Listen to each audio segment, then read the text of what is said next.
সে আগে তো ভালোই ছিল, বিয়ে শাদী করে সংসার আছে, তার দুটা বাচ্চা আছে। তারপরে সে ভালোই চলতেছে। একটা কারখানায় কাজ করতে যায়, সে একটা আহত হয়েছে পায়ের মধ্যে।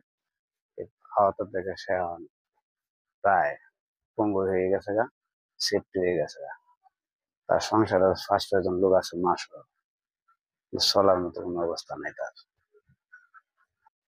চিকিৎসা পাইতেছে না, টাকা পয়সা নেই, গরিব মানুষ, এলাকার মানুষ, তো কিছু করার নেই। আচ্ছা, এখন বর্তমানে যে পরিস্থিতি তার, 5-6 মাস ধরে দেখতেছি ঘরে ঘরে চিল্লা চিল্লি করতেছে, কিন্তু এটা তো চিকিৎসা না করে, চিকিৎসা না করলে সে তো মৃত্যু ছাড়া কোনো উপায় নেই। ঘরে পয়সা থেকে মৃত্যু একটা মানুষের কিভাবে মানুষ সহ্য করে, ঠিক আছে? কিন্তু এটা সরকার থেকে কোনো সময় সহযোগিতা পাইছে না। আমার পাইবো কিনা জানি না, কিন্তু পাইতো সে বাচ্চা উঠতো, তার পোলাপান গুলা নিয়ে আসে ভালোভাবে আবার সুন্দর জীবন যাপন করতে পারতো।